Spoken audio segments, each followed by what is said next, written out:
नमस्कार दोस्तों। आज हम सुनने वाले हैं शनिवार दिन की व्रत कथा एवं उस दिन का महत्व। तो आइए शुरुआत करते हैं। श- शनिवार को अधिपति देव शनि देवता का दिन कहा जाता है। शनि देवता व्यक्ति को उनके कर्मों के अनुसार फल देते हैं, इसीलिए इन्हें न्याय का देवता कहा जाता है।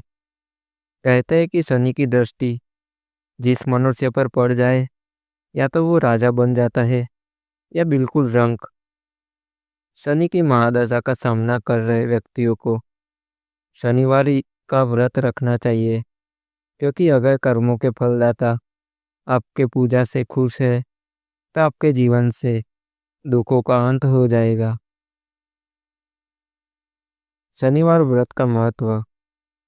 शनिवार के दिन व्रत करने से शनि ग्रह का दोष समाप्त हो जाता है।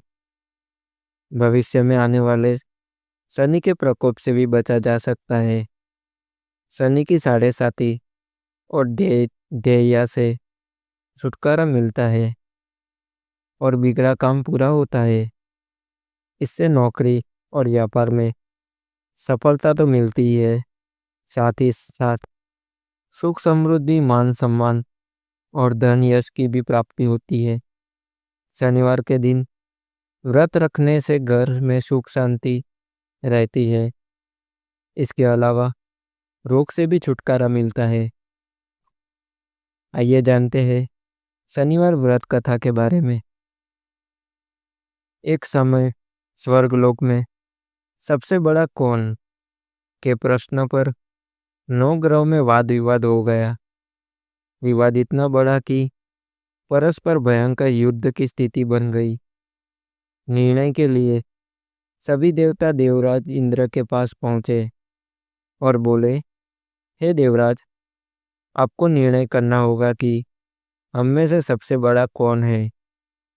देवताओं का प्रश्न सुनकर देवराज इंद्र उलझन में पड़ गए।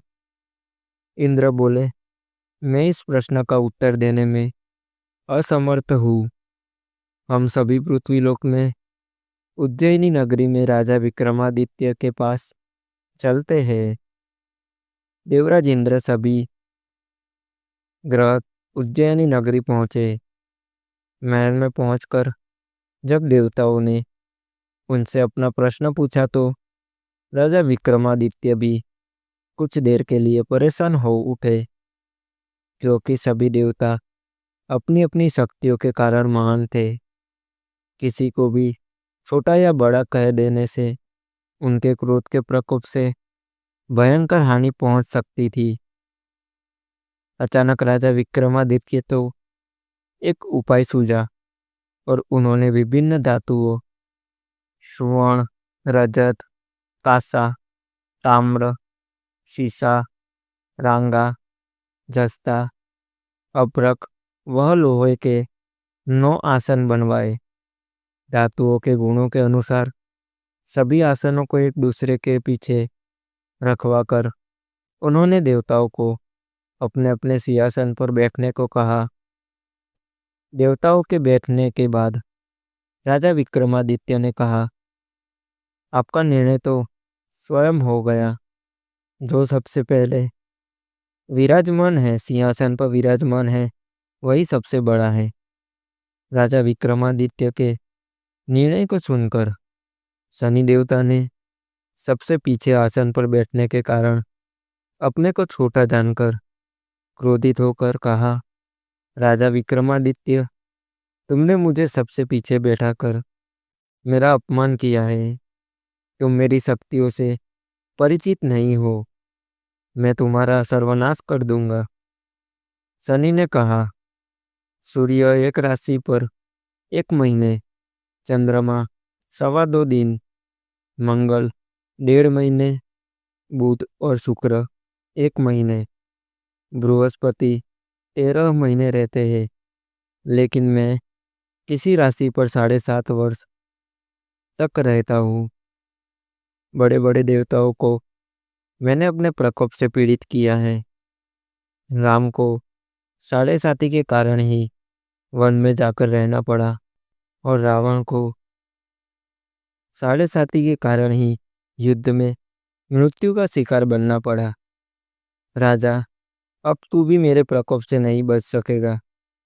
इसके बाद अन्य ग्रहों के देवता तो प्रसन्नता के साथ चले गए, परंतु शनिदेव बड़े क्रोध क्रोध के साथ वहां से विदा हुए। राजा विक्रमादित्य पहले की तरह ही न्याय करते रहे। उनके राज्य में सभी स्त्री पुरुष बहुत आनंद से जीवन यापन कर रहे थे। कुछ दिन ऐसे ही बीत गए। उधर शनि देवता अपने अपमान को भूल नहीं थे। विक्रमादित्य से बदला लेने के लिए एक दिन शनि देव ने घोड़े पे व्यापारी का स्वरूप धारण किया और बहुत से घोड़े के साथ उज्जैन नगरी पहुंचे। राजा विक्रमादित्य ने राज्य में किसी घोड़े के व्यापारी के आने का समाचार सुना तो अपने अश्वपाल को कुछ घोड़े खरीदने के लिए भेजा। घोड़े बहुत कीमती थे। अश्वपाल ने जब वापस लौटकर इस संबंध में बताया तो राजा विक्रमादित्य ने स्वयं आकर एक सुंदर वह शक्तिशाली घोड़े को पसंद किया। घोड़े की चाल देखने के लिए राजा उस घोड़े पर सवार हुए तो वह घोड़ा बिजली की गति से दौड़ पड़ा।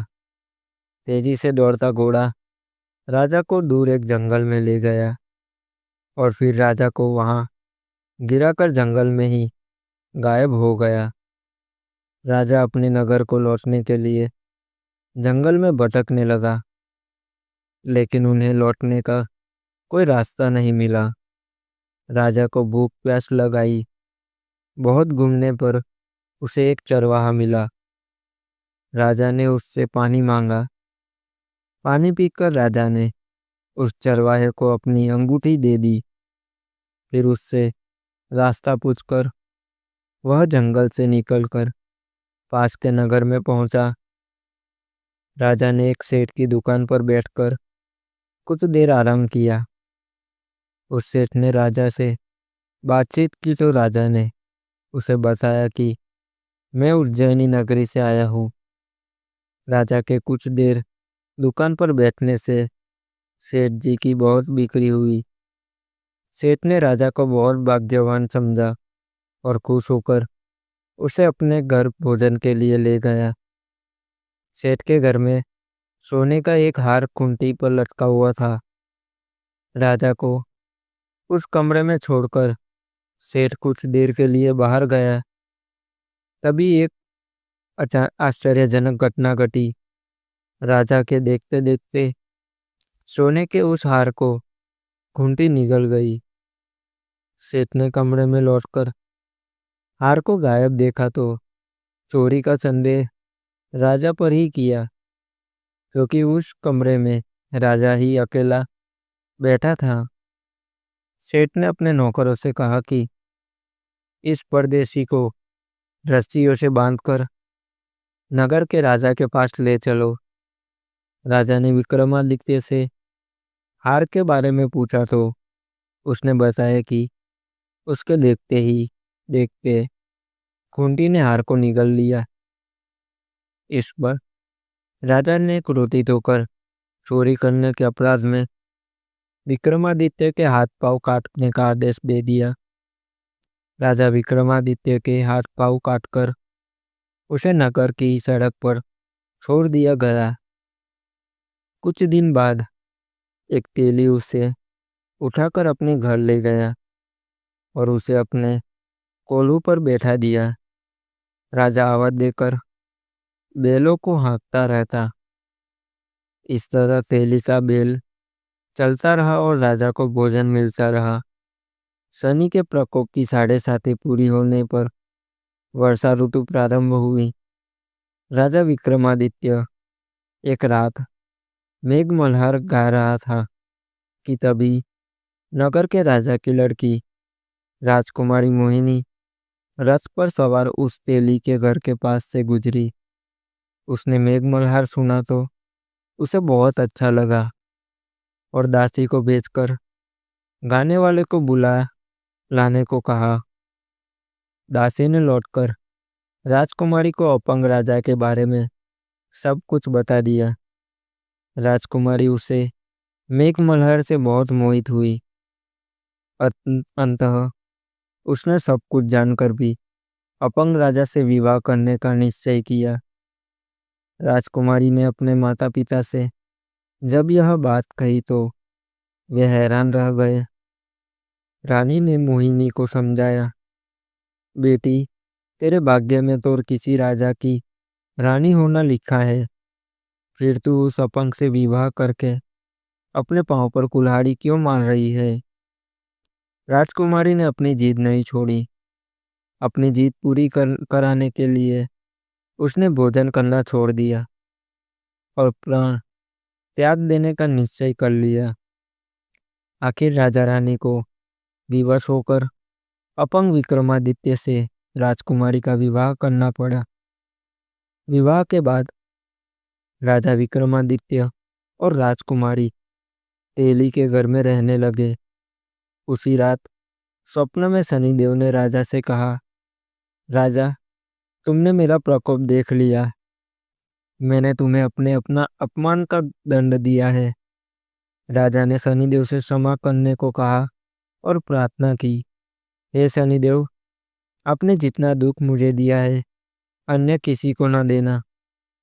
शनिदेव ने कुछ सोचकर कहा, राजा, मैं तुम्हारी प्रार्थना स्वीकार करता हूँ। जो कोई स्त्री पुरुष मेरी पूजा करेगा, शनिवार को व्रत करके मेरी व्रत कथा सुनेगा, उस पर मेरी अनुकंपा बनी रहेगी। प्रातःकाल राजा विक्रमादित्य की नींद खुली तो अपने हाथ पांव देखकर राजा को बहुत खुशी हुई। उसने मन ही मन शनिदेव को प्रणाम किया। राजकुमारी भी राजा के हाथ पांव सही सलामत देखकर आश्चर्य में डूब गई। तब राजा विक्रमादित्य ने अपना परिचय देते हुए शनिदेव के प्रकोप की सारी कहानी सुनाई। सेठ को जब इस बात का पता चला तो दौड़ता हुआ तेली के घर पहुंचा और राजा के चरणों में गिरकर क्षमा मांगने लगा। राजा ने उसे क्षमा कर दिया, क्योंकि यह सब तो शनिदेव के प्रकोप के कारण हुआ था। सेठ राजा को अपने घर ले गया और भोजन कराया। भोजन करते समय वहां एक आश्चर्य घटना घटी। सबके देखते देखते ही उस खूंटी ने हार उगल दिया। सेठ जी ने अपनी बेटी का विवाह भी राजा के साथ कर दिया और बहुत से स्वर्ण आभूषण, धन आदि देकर राजा को विदा किया। राजा विक्रमादित्य राजकुमारी मोहिनी और सेठ की बेटी के साथ उज्जैनी नगरी पहुंचे तो नगरवासियों ने हर्ष से उनका स्वागत किया। अगले दिन राजा विक्रमादित्य ने पूरे राज्य में घोषणा करवाई कि शनिदेव सब देवों में सर्वश्रेष्ठ है।